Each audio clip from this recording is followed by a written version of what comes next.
texto de hoje ele é mais ou menos simples. Perigo da incredulidade. Gostaria de ler um texto para vocês antes. Diz assim: Mas tendo morrido Herodes, eis que um anjo do Senhor apareceu em sonho a José no Egito, dizendo: Levanta-te, toma o menino e sua mãe, e vai para a terra de Israel, porque já morreram os que procuram a morte do menino. E foi habitar numa cidade chamada Nazaré, para que se cumprisse o que fora dito pelo profeta: ele será chamado Nazareno. Quando a gente fala Jesus Nazareno, é porque ele foi criado na cidade de Nazaré. Ele nasceu na cidade de Belém.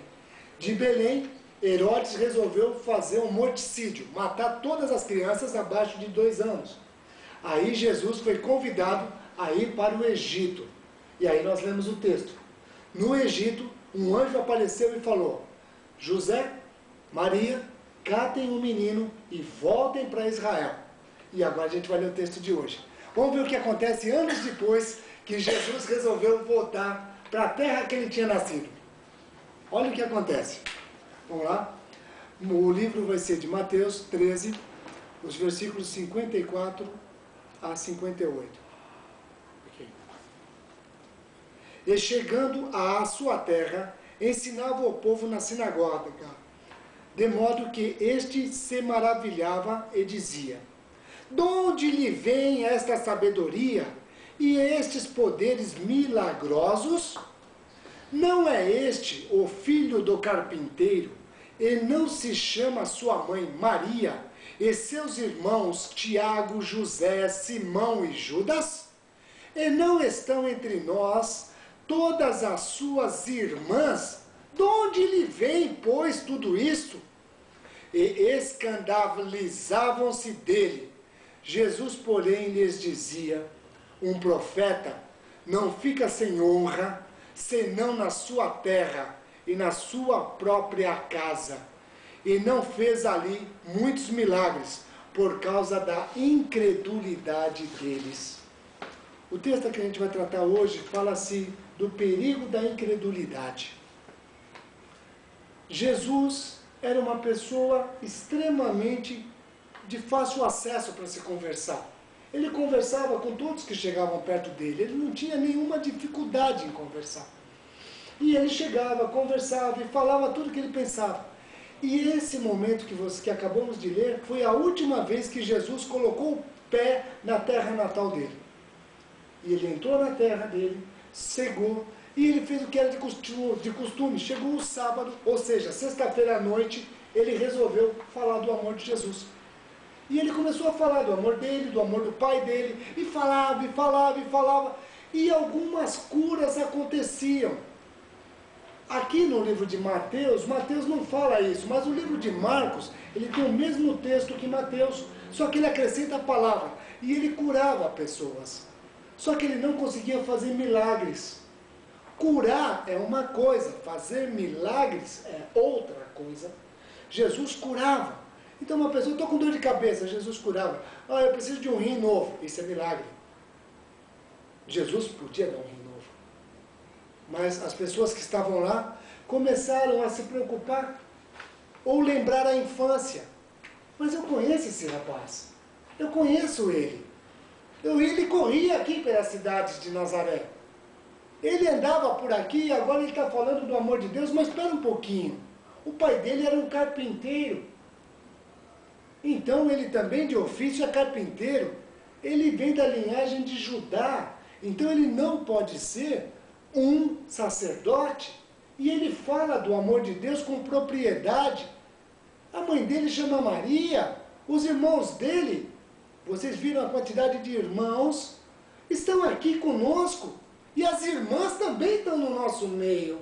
Ué, da onde vem tanta capacidade sobrenatural? Ele é uma pessoa comum como qualquer um. E por que ele está fazendo isso? Eu pergunto para vocês, o que está errado analisar uma outra pessoa? Não tem nada errado. Não tem nada errado analisar uma outra pessoa. Mas tem um pequeno probleminha quando a gente começa a analisar uma pessoa que está falando de coisas sobrenaturais. Uma pessoa que está fazendo curas, que está fazendo mudança na vida, está fazendo transformação. Mas eu quero analisar essa pessoa. Jesus parou e só falou, poxa, na terra em que nasci, aonde eu cresci, me perdoe a palavra correta, eu não sou bem recebido. As pessoas mal me veem como uma pessoa que traz mudança. Eles me olham como mais um no meio de vocês e me comparam aos meus familiares. Normalmente, um filho é comparado ao seu pai. Normalmente, eu não estou criando nada novo. E Jesus sempre tentava dizer, o meu pai não é o pai terreno, é o meu pai celestial.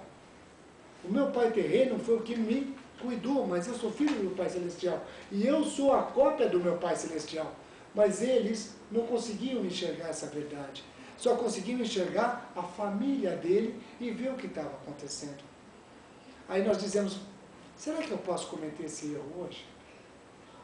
Um exemplo para vocês. Certa vez uma criança foi pescar, junto com o pai dele. Uma coisa normal, e quem é pescador gosta dessa coisa. E estava pescando lá, feliz da vida. Só que tinha um detalhe, era uma época que não estava liberado todas as espécies de peixe. E o pai e o filho foram pescar. Só que levaram somente os apetrechos para pegar os peixes que eles queriam. Porque você tem um tipo de peixe que você não pode pegar, outros você pode. E eles foram com o intuito de pegar exatamente os que podiam. Eles não queriam burlar nada. Chegando lá, o menininho todo feliz, arrumou toda a tralha dele, jogou na linha a água começava a resplandecer, final de noite, início de noite, começava a resplandecer, o sol caindo.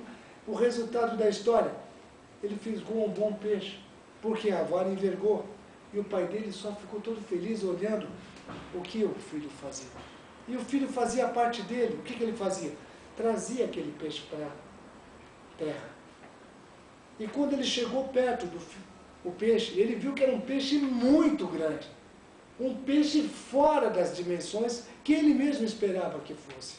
Imagina a alegria dele. A criança ficou exuberante, estava ali de orelha a orelha sorrindo. E o pai só olhou e falou, esse peixe nós não podemos ficar. Porque esse peixe é o peixe que faz parte dos que nós não podemos pescar. A criança olhou, mas pai, esse é o peixe que eu quero.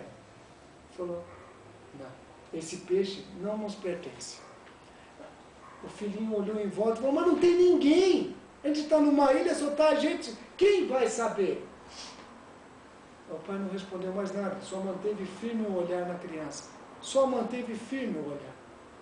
Sabe o que aconteceu? O filho foi lá, tirou da boca do anzol o peixe. Ah, e o pai usou uma frase, você pega outro. E o filho sabia, nunca mais na vida eu vou pegar um desses. Dentro dele ele tinha certeza, aquele era especial. Mas ele foi, o pai não precisou falar mais nada. Soltou e aos poucos o menino deixou e o peixe foi embora. Segundo a história que eu li, e ela é real, 50 anos depois, essa mesma pessoa nunca mais pegou um peixe igual aquele. Nunca mais. E ele se tornou um grande arquiteto, mas ele sempre sabia viver os dias do grande peixe. Ele sabia. E nos dias que ele vivia do grande peixe, ele lembrava daquela época. E ele parava e tomava as decisões certas que devia tomar. Por qual motivo? É muito simples. Eu fazer as coisas certas na frente de vocês é a coisa mais fácil do mundo. Por quê? Eu sou um cara eticamente, esse é o problema da ética. Eu sou um cara moralmente correto.